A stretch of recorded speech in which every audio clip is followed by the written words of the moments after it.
மனசுல நினைக்கிறான் எப்படி நடந்து வந்த செலவாய் நம்முடைய தங்கை யாருமே சற்று ஓய்வெடுத்துக் கொண்டிருக்கிறாளாக இருக்கும் அப்படின்னு சொல்லி ஓடோடி என்று பார்க்கின்றான். பார்க்கும்போது தங்கையானவள் கையால் இறந்திருப்பதை கண்டான். அப்படி தங்கையை அப்படி தூக்கினான். அப்படி மனைவியும் வைத்து அழுகின்றான். தங்காய் தங்காய் என்று அழுகின்றான். அழக்கூடிய நேரத்தில் தங்காய் நீ இல்லாமல் நானும் எப்படி உயிர் வாழ்வது என்று தங்கை இருந்த கடையை முட்டி மோதி மண்டையை உடைத்து அந்த திண்ணில நட்டுவதும் அப்படி இருந்தார். தங்கைக்கான தமையனோ இதை மாய்த்தான். பார்த்தீர்களா, ஒரு தங்கச்சி இறந்து விட்டாலே இந்த பாசத்தாலே அந்த அண்ணனானவன் உயிரை மாய்த்திருக்கின்றார். அப்படி இப்ப எல்லாம் ஒரு தங்கச்சி இறந்தால் எந்த அண்ணனாவது உயிரை விடுவார்? யாருமே உயிரை விட மாட்டாங்க. என்ன நினைப்பாங்க? எல்லாம் சொத்து சொல்லால நமக்கு வந்தவங்க சரிங்க அப்படின்னு நினைப்பாங்க. ஆனால் தாயாகி இசக்கியம்மன் கதையிலே மட்டும்தான் சரி தங்கைக்காக தமையும் உயிரை மாய்த்திருக்கிறார். இரண்டு பேர்கள் உயிரின் கையில ஆசை போகிறது.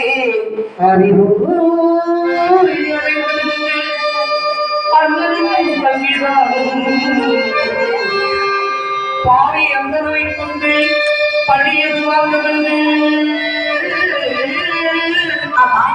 காரியவனத்தில் நின்று சங்கரந்தனை போற்ற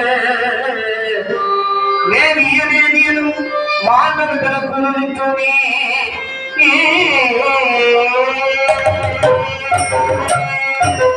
இரண்டு பேர்கள் உயிரின் கைலாசம் போது சரி இவர்கள் இறப்பதற்கு காரணமாக இருந்தானே இந்த வேதியை நாம் காரியத்தை ஆடல் பாடலோடு வருகின்றான். எப்படி ஆசிய கொண்ட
நமக்கு இனிமேல் கவலையே இல்லை. கொடுத்த முதலெல்லாம் நம்ம கைவசம் வந்துவிட்டது. நேர நாம காசிக்கு போகணும். காசிக்கு போய் தீர்த்தம் அதாவது ஒரு முட்டையை போடணும். அந்த முட்டை போட்டு பாப்பதிங்களும் இல்லை. அவ காசியில ஆத்துல வந்து முந்து முங்கணும். ஆமா இது தண்ணி இருக்குன்னு உங்க நீச்சல் தெரியாது. இந்த நகையெல்லாம் விற்று காசாக்கணும். சரி பெரிய கப்பல் சமைக்கணும்.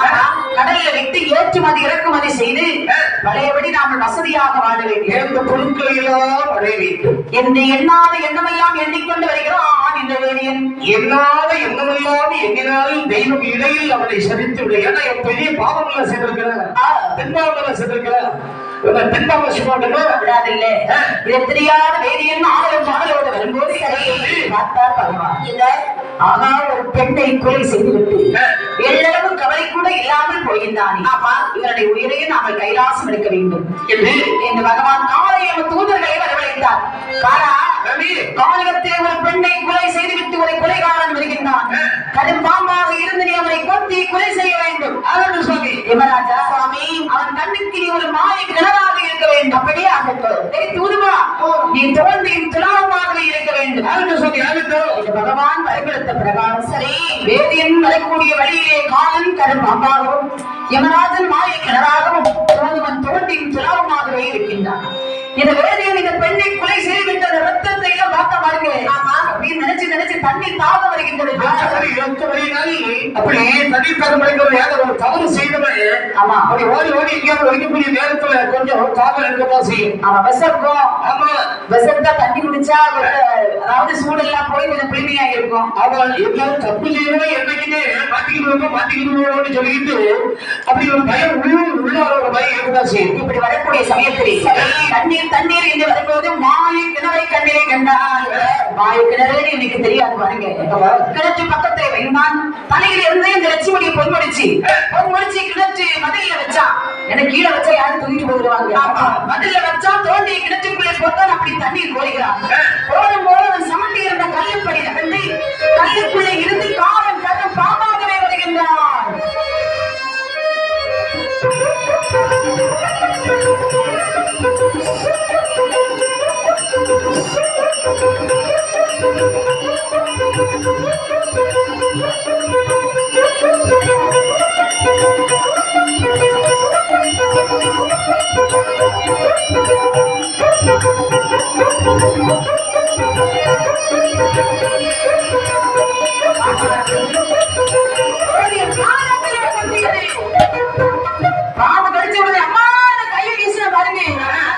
கையாண்டு விளக்கு மதையில இருந்ததே அந்த பொட்டணம். பொட்டணத்திலே கை வைத்து பொட்டணம் விளக்குக்குள்ளே விழுந்தது. வேதியன் கரையிலே விழுந்தான். பாம்பு கடிச்சது கூட பெருசா நினைக்கல. ஐயோ பொட்டணம் போச்சு பொட்டணத்தை எடுக்கணும்னு சொல்லி அப்படி ஆவேசத்தில் இருந்தா பாருங்க. கடித்தது கரு பாப்பல்லவா பட்டவிசம் தலைக்கு வரும் பாப்பான அந்த இடத்திலே இறந்தான். இப்போது இங்கே எத்தனை பேர்கள் இறந்திருக்கிறார்கள்? 3 பேர்கள் பிறந்தார்கள் இறந்தார்கள். அதாவது லட்சுமியானவரை இந்த நேரில் கொண்டார்.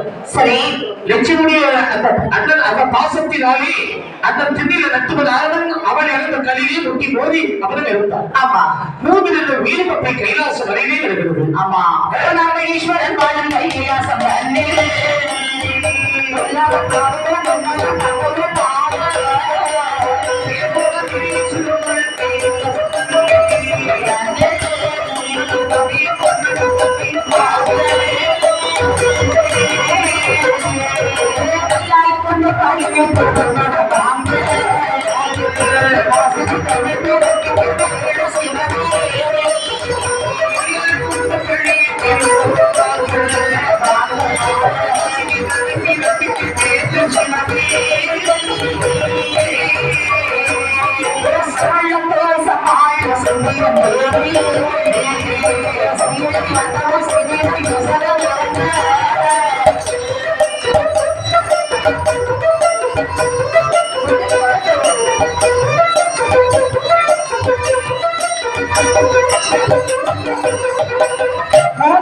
உயிரும் கைலாசம் போது பார்த்த பகவான் மோதியை பார்த்து ஆகாத பாவி கோட்டைக்கு அப்பால் நிலந்து நிறுத்திவிட்டு லட்சுமியை அருகிலே வரவழைத்தார்.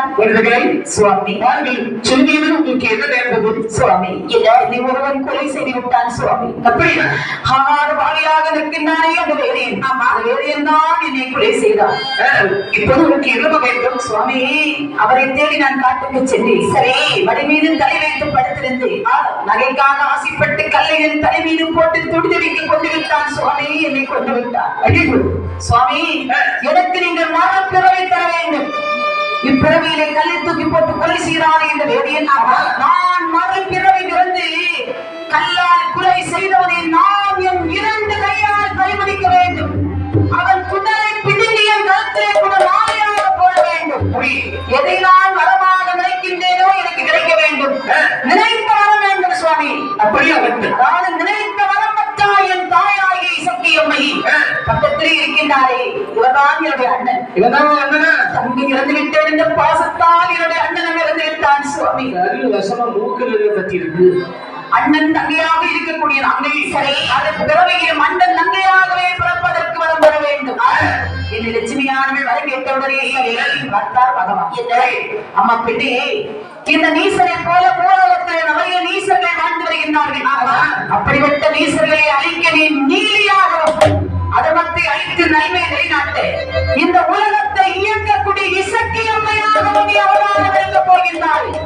உன்னுடைய அண்ணனோ நீலராஜனாக பிறப்பார். சரி, இசக்கியாக பிறந்து இந்த வேதியனில் நான் மதப்பிறவையிலே செட்டியார் குலத்திலே பிறவி செய்வேன். அவன் பறவையூருக்கு வியாபாரம் செய்ய வரும்போது இசக்கியாக இருந்து நீ செட்டியை பழுக்கி பலி எடுத்துவிடு என்று பகவான் மரங்களுக்கு கைலாச மலையிலேயே இருக்கேன். இனிமே இசக்கியம்மையும் நீலராஜனையும் பூலோகத்தை பிறவி செய்ய வேண்டும். இதுவரையும் எனக்கு இசைக்கு முன்பிறவி இதுவரையில் பாடியிருக்கிறோம். இதுதான் அம்மையுடைய அந்த அன்னை நீதியுடைய விஷயமையுடைய வகையான இதுதான் வந்துவிட்டு இசக்கியம்மையை பூலோகத்திலே பிறவி செய்ய வேண்டுமானால் சாதாரணப்பட்ட குடும்பத்திலே பிறப்பிக்க முடியுமா? மன்னர் குலமாக இருக்க வேண்டும். அதுவும் நீதி நெறி வழுகாத மன்னனாக இருக்க வேண்டும். யாருக்கு பிள்ளையாக கொடுக்கலாம் என்று பகவான் கைலாசத்தில் இருக்கக்கூடிய பூலோகத்தில் சோழவள நாட்டிலே சூழ்நிலை சொத்தால் வழியளிக்கக்கூடிய சோழ நாடு சொத்துக்கின்ற மத்தியில் வேதத்தின் பிறனிக்கு நண்பர்களுக்கு கொஞ்சம் அவர்களை கிட்டுவதற்கு யாருக்கும் வலிமையும் இல்லை. அந்த சோழ வரலாற்றில் அந்த நாள் ஒரு சோழர்